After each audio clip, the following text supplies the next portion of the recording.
Crime Stories with Nancy Grace. Brian Kohberger, the man accused in the murders of 4 beautiful University of Idaho students. In the last hours, we learned that the search warrants executed by law enforcement could be more crucial than we could ever have imagined. What do I mean? We learn that law enforcement looking for activity on multiple social media platforms, including TikTok, Google, and Tinder. Did Brian Kohberger identify at least one of his murder victims as long ago as 2021? Now, what does that mean? We know that he left DePaul University, where he had gotten his master's degree in criminal studies, and he traveled to Washington State University after getting accepted there in the PhD program in the same field, criminal justice. Was a fascination with one or more of the Idaho Slay students his reason for traveling over 2,000 miles from home? Guys, thank you for being with us. I'm Nancy Grace, and joining me is Cheryl McCollum, who was just recently inducted into the Law Enforcement Hall of Fame. She's a forensic expert. She's the star of a hit podcast, Zone 7, and she is the founder and director of the Cold Case Investigative Research Institute. Cheryl, are you surprised? I'm not surprised, Nancy. You and I even talked long ago that law enforcement has got to go back. They work backwards now to see when, in fact, he first, connected with these victims, first intersected, first crossed paths with. They've got to find that out, because that's going to add to the timeline. When did he first see a photograph? When did he first email? When did he first, visit with them at the coffee shop or at the restaurant or on campus? I'm thinking about his trek from where his family home is in the Poconos all the way to Washington State University. Think about it, Cheryl. Why would he choose to venture nearly 3,000 miles away to get his PhD? Why? Now, maybe they gave him a scholarship. Maybe that was the only place he got accepted. I'd want to know all those answers, why he chose WSU. It's a fine school. I'm not saying that it's not. I'm saying what motivated him to do that. We learned that TikTok... Go ahead. I was just going to say, I think that's going to be an important thing when they show how many programs did he apply to, how many was he accepted in, how many times did he visit the campus. Then if he had seen these girls online, he would have to then figure out, well, you know what, I was going to say how to find them, but they made that abundantly clear, very innocently and without any guile, by posting the lives they were living, their friends, what they were doing, where they were going, like everyone does, and geotagging. So he knew exactly where they were, Cheryl. He knew, and again, he knew in real time. All you've got to even do is look on a sorority's website, and they'll tell you when they're having day parties, when their formal is, where it is, what time it is. So you can locate people very easily because their lives are so public now. I mean, look at this timing. We know that Kohberger was in the very first weeks of his program. He had just really gotten started in his PhD program. And that means 2021, he wasn't even there yet, Cheryl. Well, not only that, Nancy, it was a quick, succession to when the crimes occurred. He wasn't on campus long before the murders happened. So again, this escalated very quickly. And of course, the girls were already there, because remember, one of them had already graduated and had taken a job in Texas and only came back to show her friends her new vehicle, right? Remember that? So they were there. That's the most heartbreaking part. Yeah, they were there in 2021. So did he find They're them? sophomores. Yes, they were already there living a life and posting. So let's analyze this thing. In 2021, he was, I guess, looking for PhD programs. He was there at DePaul and then travels all the way across the country. And the reason we're getting this strand of reasoning is because we now learn that search warrants executed to various social media platforms date back to 2021. They want information all the way back to them. Now, they are looking at TikTok and Google for the three women, Xana, Kelly, and Madison, and Tinder for Kelly Gonsalves and Maddie Mogan. They're not looking at Tinder for Xana, and I noticed specifically that they're not looking at Ethan Chapin's social media back to 2021 at all. So, what do you make of that? I make of it exactly what you and I said from day one. The targets were on the third floor. There was no reason, once he gained entry to that home, that he would go to the third floor first. Men are A to B people. They like an exit route. By going to the third floor, he had no exit. He would have had to traverse back down the steps, passing another bedroom, possibly getting caught, possibly being seen. But when he came in, he made the decision to go upstairs first. And we know that because you've got a witness that heard it. She heard a commotion that she thought was, them playing with the dog or something. And then she knew the other victim was awake on the second floor because she saw her talking to the killer. So we know that. So why would he enter that home and immediately, without searching, without looking around, go upstairs? Because that was his target. And he already knew the layout of the house. He already knew who was in what bedroom. And so again, law enforcement, working backwards, wants to know when not only did you maybe meet them, but when did you start following them on social media, which we already know he's a stalker. He took those 12 weeks, Nancy, and followed them. They've got him on video. They've got his phone pinging.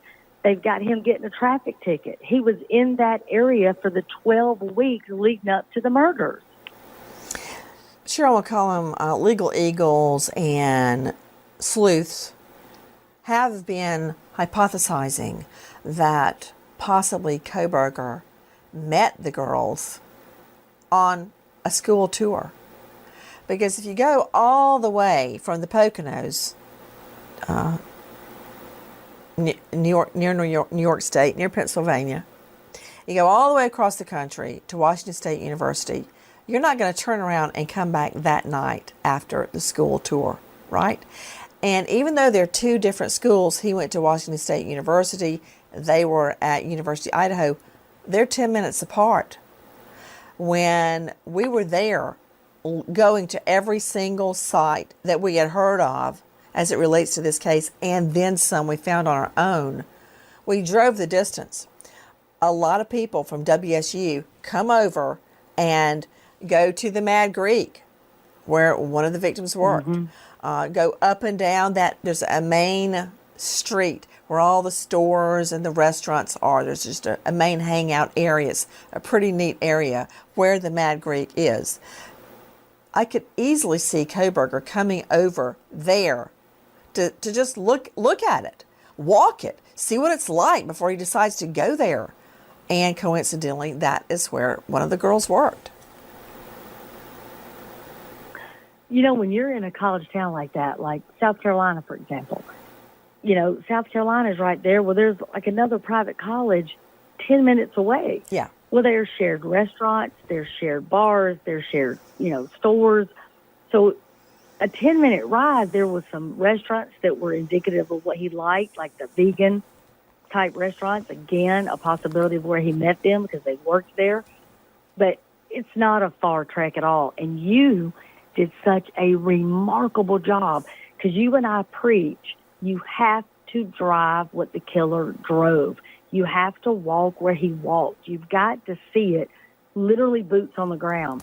When you did the first drive-in tour from the apartment to the crime scene, and then you walked and you stayed out in front of the house so that we could literally see where the fraternity house was, where the other apartments were, it was a remarkable shift for me to know that not only was he stalking them, again, he took some exit routes away. You know, their parking lot is in one way, out one way. And when he got the traffic ticket, again, he's right there. So we knew there was a great possibility that he was going to be on video from the stores and from that other apartment complex. It was an extraordinary job. Well, thank you. I'm just trying to place in my mind everything that I saw there, Cheryl McCollum, with what we're learning now, specifically about the execution of these search warrants. We're learning dating back as far as 2021. Why? What does that mean?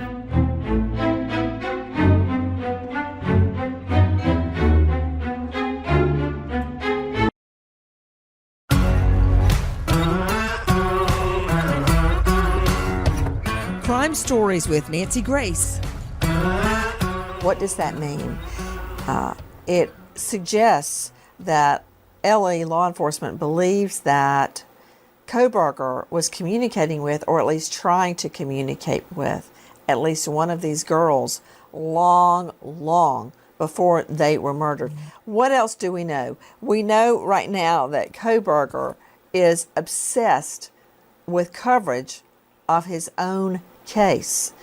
We've been told that cable TV charged by the minute, Cheryl McCollum, and he is glued to his TV while the other inmates all have to share a TV. He has his own.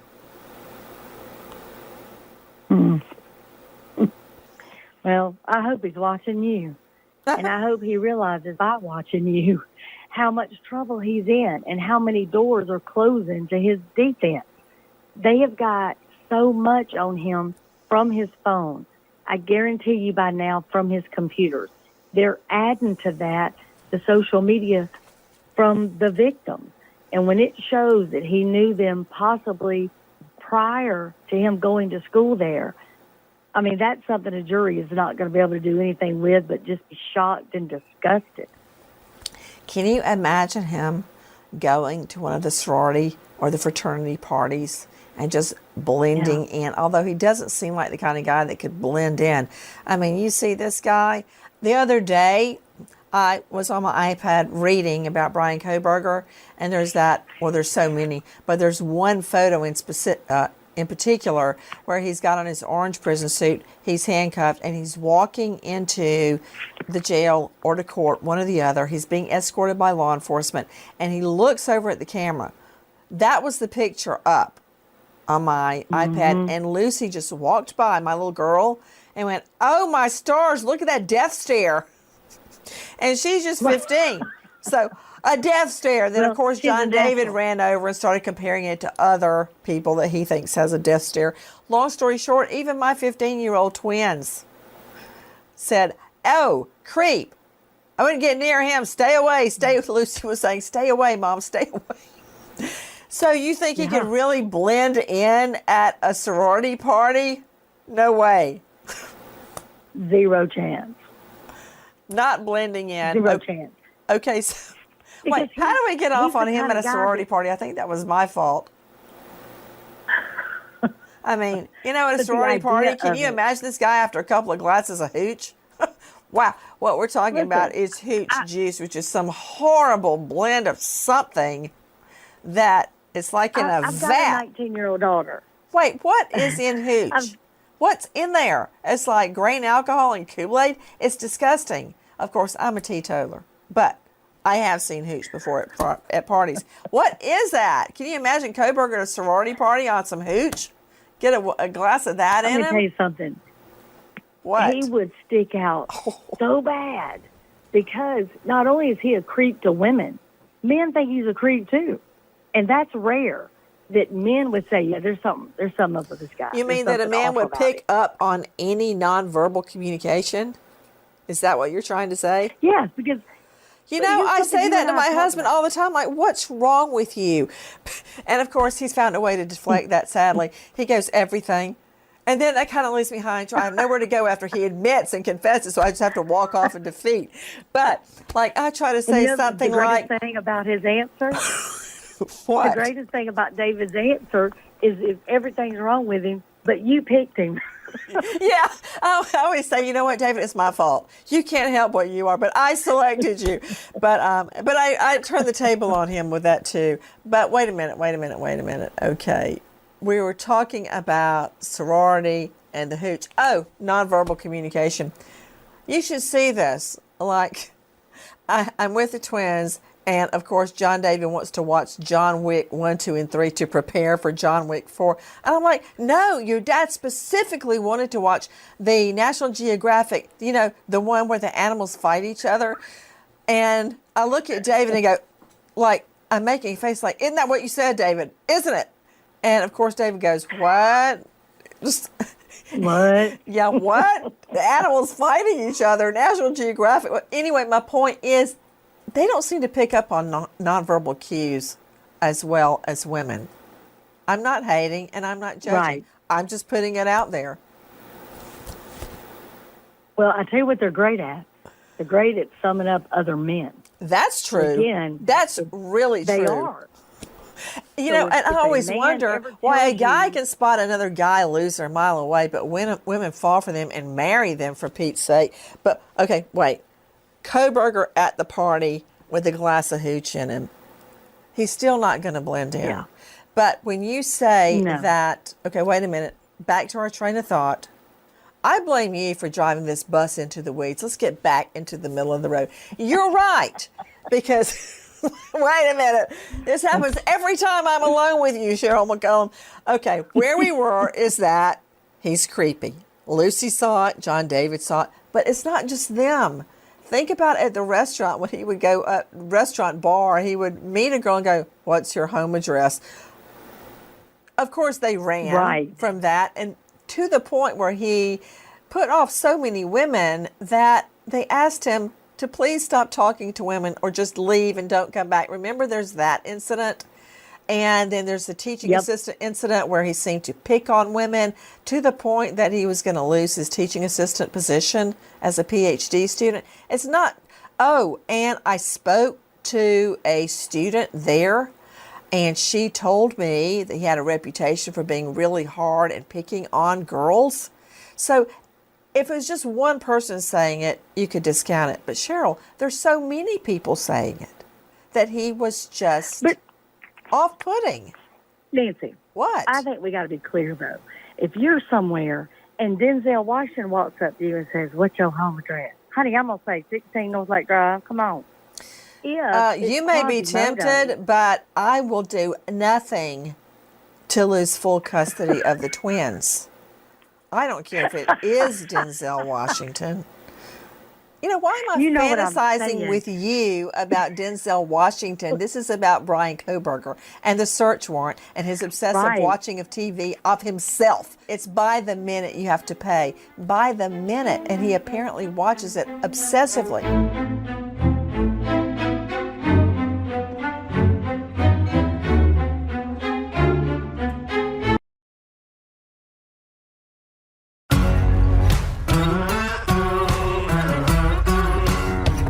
Crime Stories with Nancy Grace.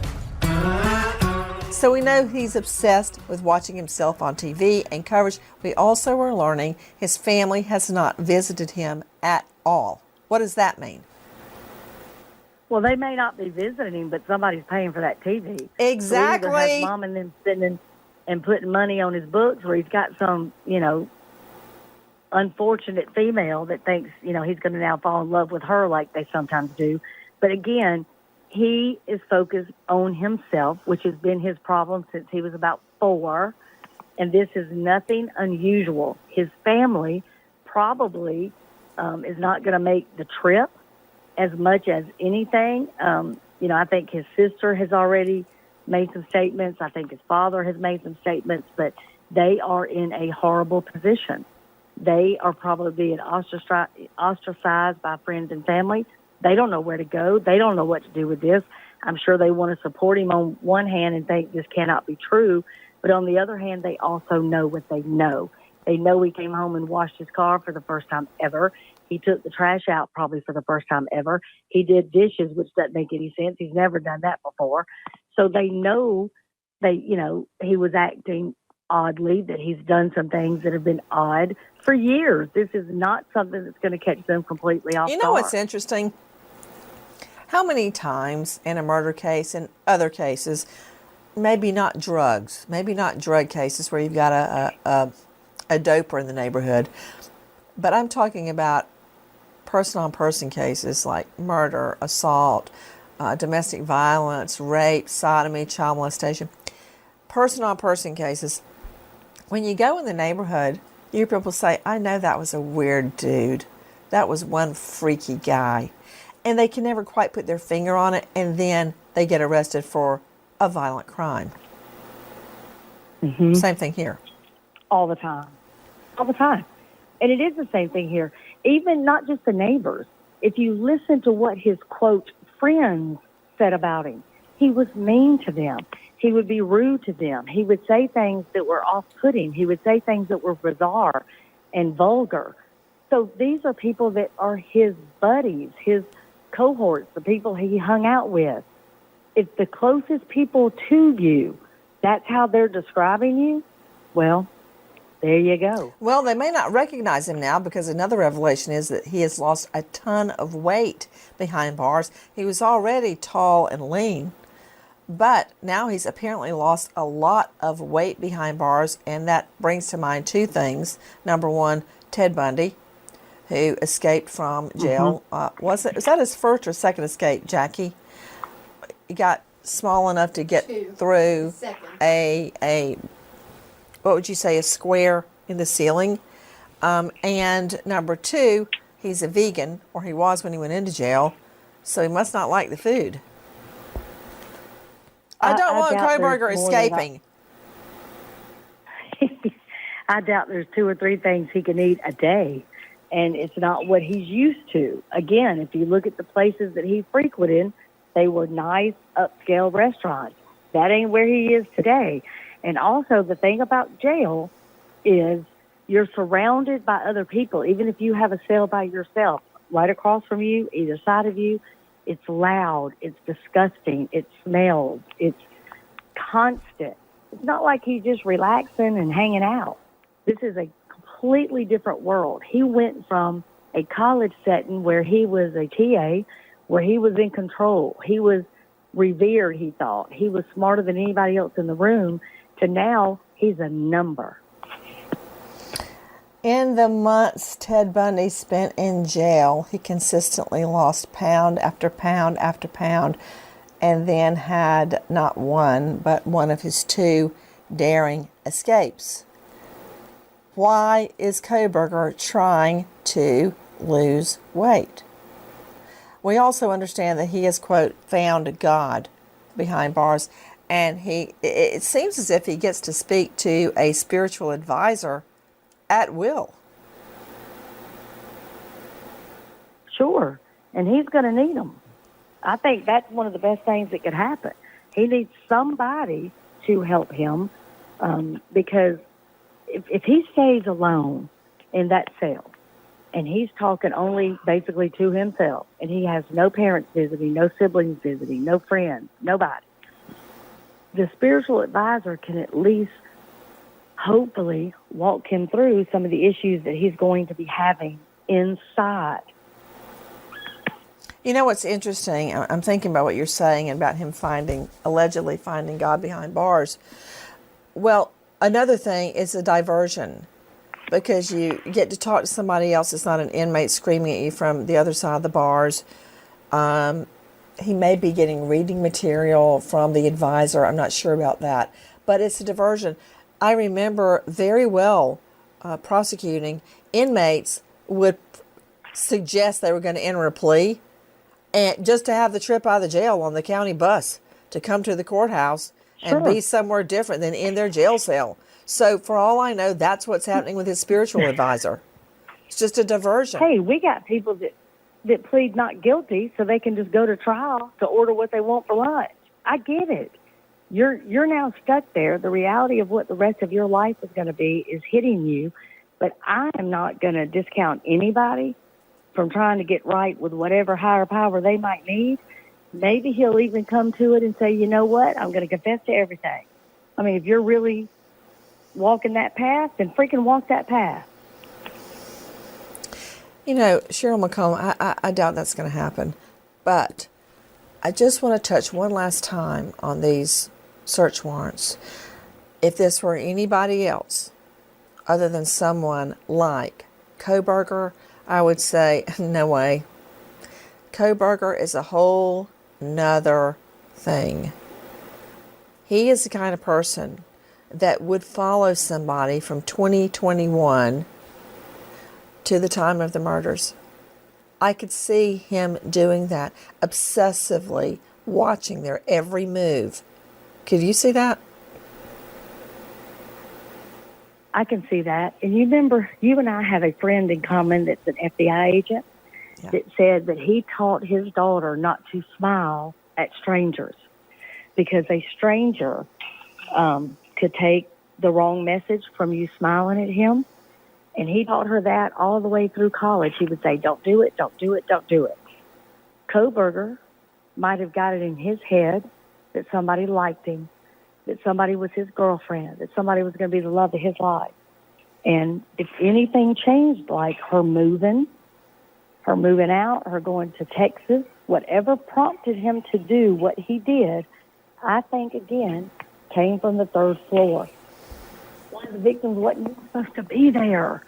And again, a strange car did not deter him from going in. I think it's because he already knew it was her. We wait to find out the return on these search warrants that request information from TikTok, Google, and Tinder all the way back to 2021. And to you, Kohberger, behind bars right now, having your vegan food. Bon appetit, friend. Goodbye, everybody.